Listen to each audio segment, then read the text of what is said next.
Okay. आज हम जीवन परिचय पढ़ते हैं पंडित श्री राम शर्मा आचार्य जी का। इससे रिलेटेड एक और नाम आया था, ऐसे ही मिलता जुलता, क्या नाम था जी वो? महर्षि राम हिमालय। हाँ, महर्षि बहुत राम हिमालय। बहुत बढ़िया जी, बहुत बढ़िया नीलू जी। इनका जन्म हुआ था 20 सितंबर 1911 ईस्वी को और इनकी मृत्यु हुई थी 2 जून 1990 ईस्वी को। इनका नाम था पंडित श्री राम शर्मा आचार्य और इनका जन्म जो हुआ था वो 20 सितंबर 1911 ईस्वी को हुआ था। उत्तर प्रदेश के आगरा जनपद के आवलखेड़ा गांव में हुआ था जी। इनके पिताजी का नाम पंडित रूप किशोर शर्मा था और माताजी का नाम दान कुंवारी बाई था। इनकी पत्नी का नाम था श्रीमती भगवती देवी शर्मा। इनके अन्य नाम है कुछ: श्री राममत गुरुदेव, देवमूर्ति, युग ऋषि और गुरुजी। ये जो संस्थापक हैं, जिसके संस्थापक रहे, इन्होंने किसकी स्थापना करी थी? अखिल विश्व गायत्री परिवार की। और उत्तराधिकारी श्रीमती शैल बाला पंड्या। इनके जो गुरु हुए वो सर्वेश्वरानंद जी हुए। और इन्होंने एक संस्थान की स्थापना की थी, वो था ब्रह्म वर्चस्व शोध संस्थान की स्थापना इन्होंने जून 1979 ईस्वी में की थी। और ये हरिद्वार में ही है, हर की पौड़ी के पास ही है। श्री राम शर्मा के अनुसार जीवन साधना ही योग है। चित्त की चेष्टाओं को बहुर्मुखी बनने के से रोकने के लिए और उन्हें अंतर्मुखी करने के लिए तथा आध्यात्म चिंतन में लगाना ही योग है। जो चित्त की चेष्टा है उनको बहुर्मुखी न जाने देकर और उनको अंतर्मुखी करना और आध्यात्मिक चिंतन में लगाना, उन चेष्टाओं को बाहर से जाने से रोकने के लिए, उसी को ही योग कहा गया है। इनकी मृत्यु हुई थी 2 जून 1990 ईस्वी को और गायत्री जयंती के दिन हुई थी। शांति कुंज आश्रम हरिद्वार में हुई थी। आचार्य श्री राम शर्मा द्वारा प्रतिपादित योग साधना का को प्रज्ञा योग साधना कहा जाता है। जैसे पीछे आता ना, किसी का इंटीग्रल योग था, समग्र योग था, तो इनका योग जो था वो प्रज्ञा योग साधना कहा जाता है। इनकी कुछ प्रमुख ध्यान साधनाएं थी, ध्यान की टेक्निक्स थी इनकी। वो थी सविता ध्यान साधना, ये बहुत पॉपुलर है। ज्योति अवतरण की ध्यान साधना, दिव्य अनुदानों की ध्यान धारणा, और जी प्राण प्राण अग्नि कुंडलिनी ध्यान और रसानुभूति अमृत वर्षा ध्यान। इनकी कुछ प्रमुख रचनाएं हैं: अध्यात्म एवं संस्कृति, गायत्री और यज्ञ, विचार क्रांति, व्यक्ति निर्माण, परिवार निर्माण, समाज निर्माण और जी युग निर्माण, वैज्ञानिक अध्यात्मवाद, बाल निर्माण, वेद पुराण एवं दर्शन और प्रेरणाप्रद कथा कथा ये गाथाएं हैं। और स्वास्थ्य एवं आयुर्वेद, ये आयुर्वेद भी जानते थे और ये योग भी जानते थे। आर्ष वाङ्मय, इनकी और पुस्तकें हैं कुछ: भारतीय संस्कृति के आधारभूत तत्व, समस्त विश्व को भारत के अजस्त्र युग अनुदान अनुदान और गायत्री महाविद्या, यज्ञ का ज्ञान विज्ञान और जी युग परिवर्तन कब और कैसे, समय में देवत्व का जागरण और जी आगे है समग्र स्वास्थ्य, यज्ञ एक समग्र उपचार प्रक्रिया, ईश्वर कौन है, कहाँ है, कैसा है और जी निरोग जीवन के महत्वपूर्ण सूत्र और जीवेम शरदम शतम, 100 साल तक बिना इच्छा के जीना और विभोन्माद समस्या और समाधान। मदन मोहन मालवीय ने इनको यज्ञोपवीत संस्कार कराया था और इनको गायत्री मंत्र की दीक्षा भी दी थी।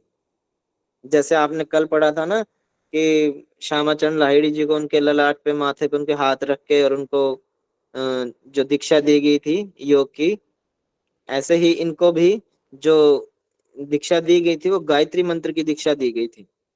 सन 1927 ईस्वी से लेकर 1933 ईस्वी तक इनका जीवन एक सक्रिय स्वतंत्रता सेनानी के रूप में रहा। 1927 ईस्वी से लेकर 1933 ईस्वी तक जितने भी जो स्वतंत्रता आंदोलन हुए थे उनमें सब में इन्होंने भाग लिया था बढ़ चढ़कर। और बाबुल गुलाब राय व श्री कृष्ण दत्त पालीवाल के अनुभव का लाभ लेते हुए श्री राम शर्मा ने अखंड ज्योति नामक पत्रिका का पहला अंक बसंत पंचमी के दिन सन 1938 ईस्वी में प्रकाशित किया था। और ये पत्रिका आज भी, मासिक पत्रिका ये आज भी छपती है, प्रकाशित होती है। तत्पश्चात श्री राम शर्मा ने मत प्रलाप पत्रिका में छपे अपने लेखों और गीतों के द्वारा युवाओं में क्रांति की ज्योत जगाने का काम किया। मानव मात्र के कल्याण के लिए अखिल विश्व गायत्री परिवार की स्थापना की, और ये स्थापना की थी स्वयं आचार्य श्री राम शर्मा के द्वारा सन 1950 ईस्वी में की गई थी। इस संस्था के द्वारा विचार क्रांति अभियान और प्रज्ञा विज्ञान अभियान चलाए गए, जिसका उद्देश्य व्यक्ति में वैचारिक परिवर्तन लाकर समाज का उत्थान करना था। सन 1958 ईस्वी में मथुरा में सहस्त्र कुंडीय गायत्री महायज्ञ के समय पंडित श्री राम शर्मा ने युग निर्माण योजना की नींव रखी थी। और युग योजना के अंतर्गत व्यक्ति निर्माण, परिवार निर्माण, समाज निर्माण, विचार निर्माण आदि अभियान आचार्य श्री राम शर्मा के द्वारा गायत्री तपोभूमि मथुरा से निर्माण में आरंभ किए गए थे। शांति कुंज हरिद्वार में गंगा तट पर स्थित एक पवित्र स्थान है, और जहां अखिल गायत्री परिवार का मुख्यालय है। इस मुख्यालय की स्थापना श्री राम शर्मा ने सन 1971 ईस्वी में की थी। और यहाँ गायत्री माता का देवालय है, और सप्त ऋषियों की प्रतिमा के साथ साथ एक भटके हुए देवता का मंदिर भी है। सन 1962 ईस्वी से एक प्रज्वलित अखंड दीप भी यहाँ स्थापित है, और ये अखंड दीप आज भी चल रहा है जी। सर ये शायद 1926 ईस्वी से अखंड दीप है। नहीं, 1926 से कहाँ है जी। सर मैं गायत्री परिवार से हूँ, तो अखंड दीपक 1926 से है सर। ये एक मिनट आगे देखते हैं जिसको। जी ये शायद 66 आगे आगे होगा, टाइप में मिस्टेक हो गई जी होगी। देखेंगे इसको। मेरे हिसाब से जो है जो वो 1962 ही है। बाकी आप गायत्री परिवार से हैं तो आप कह रहे तो देखेंगे इसको। जी सर, मैं कंफर्म कर देती हूँ, 1926 है ये। चलो जी, जी 1926 है। इसको जी देखेंगे तो बता दूंगा मैं आपको। जी सर। जी सर। ब्रह्म वर्चस्व शोध संस्थान हरिद्वार में ही गंगा के किनारे शांति कुंज के पास स्थित एक अनुसंधान संस्थान है, और इसकी स्थापना आचार्य श्री राम शर्मा ने सन 1979 ईस्वी में की गई थी। गायत्री परिवार के संस्थापक आचार्य श्री राम शर्मा के द्वारा इनके दिव्य सपने को साकार करने के उद्देश्य से 11 अप्रैल 2002 को देव संस्कृति विश्वविद्यालय की स्थापना की गई थी, जो आप DSVV के नाम से जानते हैं ना, हरिद्वार में देव संस्कृति विश्वविद्यालय। उसकी स्थापना 11 अप्रैल 2002 को की गई थी। पंडित श्री राम शर्मा ने सन 1984 ईस्वी में पंचकोशीय साधना में प्रवेश किया था, और सन 1990 तक लगभग 6 वर्ष तक इसी साधना में लीन रहे थे। इसके बाद इन्होंने स्वेच्छा से 2 जून 1990 ईस्वी को गायत्री जयंती के दिन प्रातः 8:05 पर गायत्री मंत्र का उच्चारण करते हुए लगभग 80 वर्ष की उम्र में अपने स्थूल शरीर को छोड़कर सदा के लिए ब्रह्म तत्व में लीन हो गए थे। 19 सितंबर 1994 ईस्वी को भाद्रपद पूर्णिमा के दिन श्रीमती भगवती देव शर्मा, जो इनकी माता जी थी, वो भी ब्रह्म तत्व में विलीन हो गई थी। यहाँ ये आपकी श्री राम शर्मा जी की जीवनी समाप्त होती है। अभी मैं आपको एक जीवनी और पढ़ाऊंगा जी।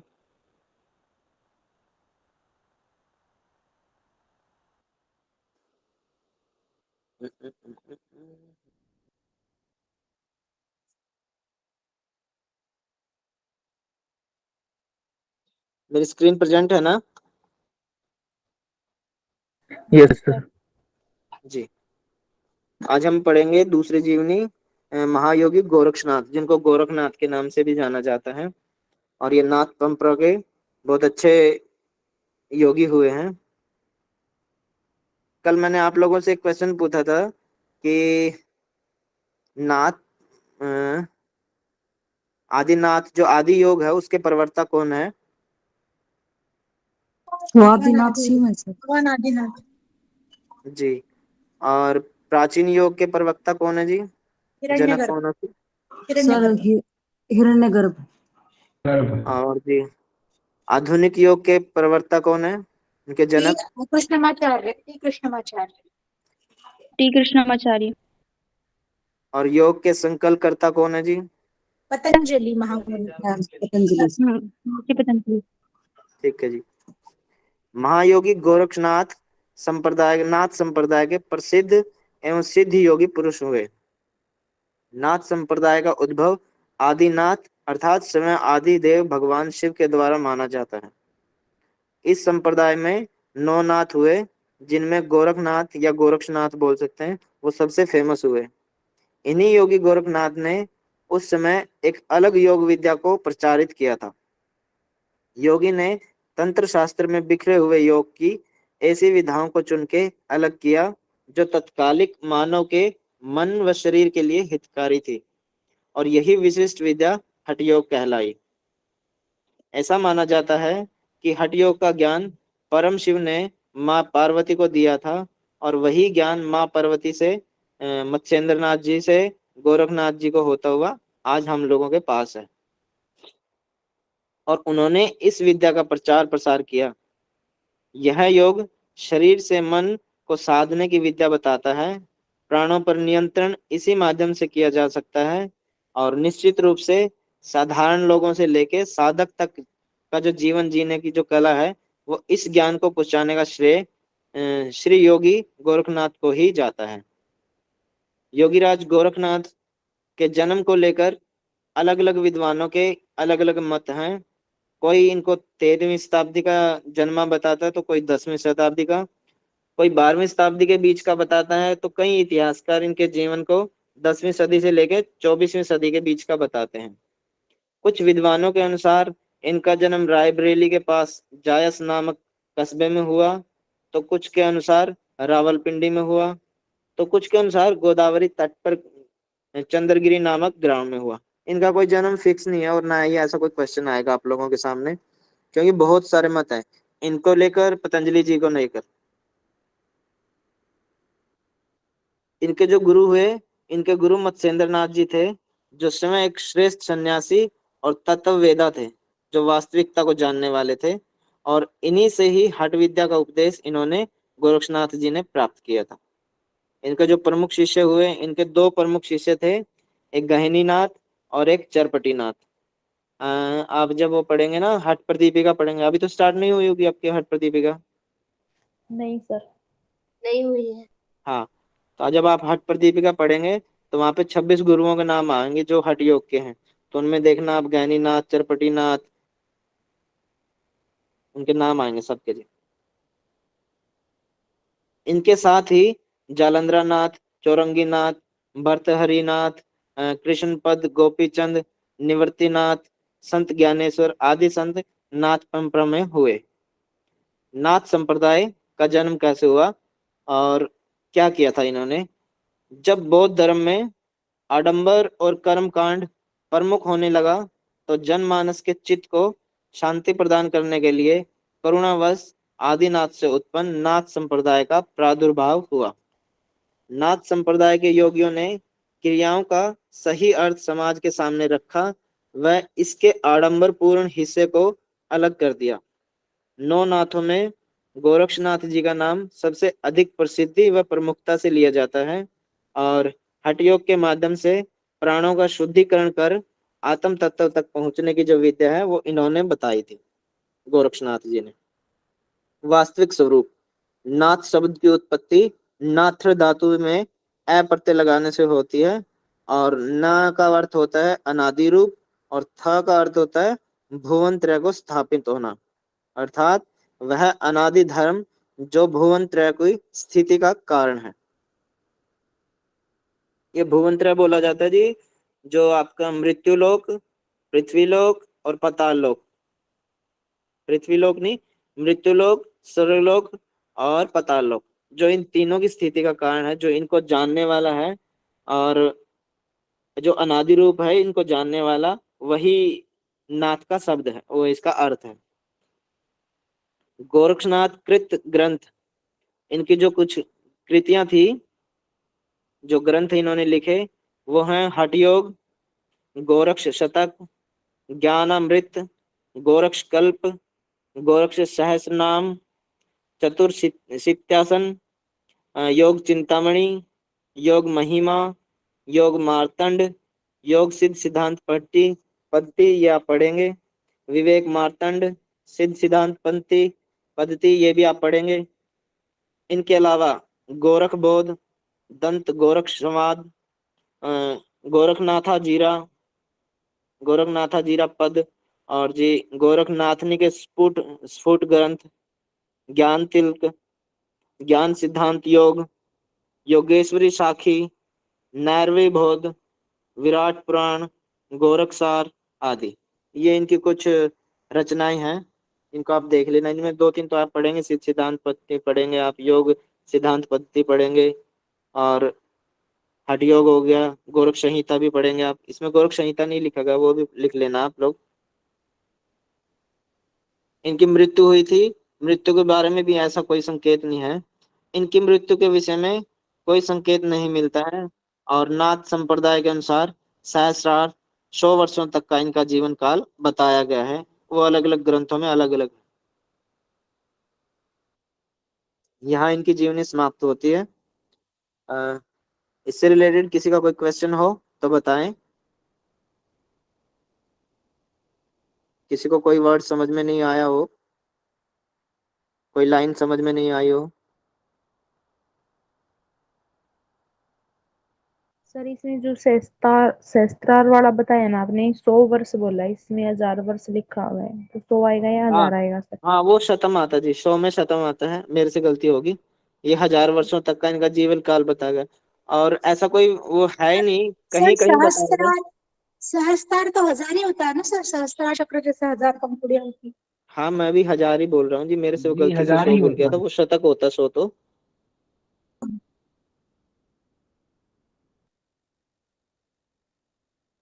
पीछे की जीवनी में था ना, 100 वर्ष तक का जीवन पूरा किया, तो उस हाँ हाँ वो हाँ सर, निकल, पीछे हाँ वो रिदम में वो निकल गया था जी। और किसी का कोई क्वेश्चन हो जी?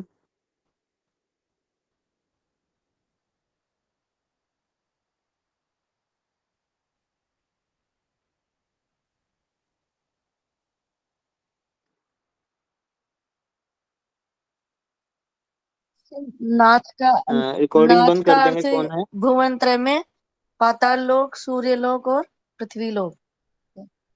नहीं जी, नहीं नहीं नहीं, मृत्यु लोक, स्वर्ग लोक और पाताल लोक, इन तीनों का ज्ञान होना, उसको भुवंत्रय बोलते हैं जी।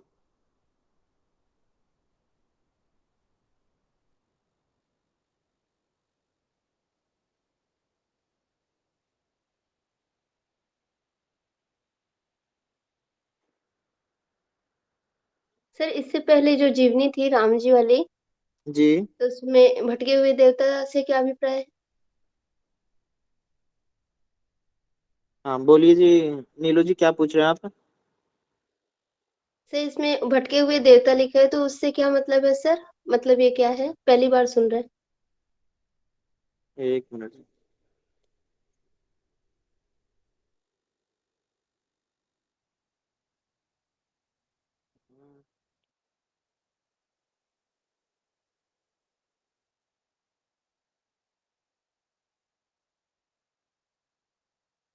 कौन सी लाइन थी जो ये सर, यही इसी पैरे में भटके हुए लास्ट देवता? सर, उसी पैरे में लास्ट है ना, भटके हुए देवता का मंदिर भी था, मंदिर भी है। अच्छा अच्छा अच्छा, ठीक ठीक ठीक, वहाँ जो प्रतिमाएं बनी हुई हैं, हाँ वहाँ एक प्रतिमा और बनी हुई है जी। अब ये तो गायत्री परिवार से हैं, जो वही लोग बता सकते हैं, इतना तो मेरे को भी नॉलेज नहीं है। सर वैसे इस मैं पे गया मैं हूँ वहाँ बता पे। दूं। जी मैं इस पे बता दूं। जी जी, बताइए। सर ये शांति कुंज में भटके हुए देवता का मंदिर 5 मिरर लगे हुए हैं, वहां पे 5 जी मिरर लगे हुए हैं, उनमें हम स्वयं को देखते हैं, हम अपने आप को देखते हैं। हम भटके हुए हैं तो मिरर में हम अपने आप को देखते हैं, तो वहां पे मंत्र भी लिखे हुए हैं हाँ, उपनिषद के। मैंने देखे हैं जी, मैं गया हुआ हूँ उसमें। जैसे और सोहम है, सच्चिदानंदोहम है, हाँ, ये तो आनंदोहम है, शिवोहम है, उनके जी जी जी। नीचे अर्थ भी लिखा हुआ है। तो उनको पढ़ते हैं और अपने आप को स्वयं एनालाइज करते हैं कि हम भटके हुए हैं, हम, लेकिन हमारे अंदर अपार शक्तियां हैं, है ना, हमारे जी अंदर अपार शक्तियां हैं। तो हम अपने आप को किस तरह से किस दिशा में लेके जा सकते हैं, इसलिए उसका नाम दिया गया है भटके हुए देवता का मंदिर। जी जी। प्रियंका जी, आपके पास फिर ये गायत्री परिवार का जो ध्यान है उसके नोट्स है क्या? पिछली बार एग्जाम से क्वेश्चन आया था, नेट पे भी नहीं मिल रहा है कि ध्यान के चरण कौन से है। ये अभी आया था नहीं फरवरी में सर, क्वेश्चन। नोट्स तो नहीं है, बट इनका यूट्यूब पे आपको वो मिल जाएगा, वीडियो मिल जाएगा, नहीं, मैंने सविता ध्यान धारणा करके। हाँ मैंने बहुत बार सर्च किया सविता, पर वो चरण नहीं बताया। और एग्जाम में आपने अभी फरवरी में क्वेश्चन आया था कि सविता हाँ, ध्यान के चरण बताओ, लेटेस्ट क्वेश्चन। हाँ, वो उसमें चरण ऐसे स्टेप बाय स्टेप बताएंगे नहीं, वो गुरुदेव की आवाज में ही ध्यान है। आप उनको सुनोगे ना, तब आपको समझ में आ जाएगा धीरे धीरे। वो स्टेप लिखे हुए नहीं है, वो बोलते जा रहे हैं, उसमें आपको समझ में आ जाएगा। Okay okay. जी जी। रिकॉर्डिंग बंद कर देंगे, कौन है?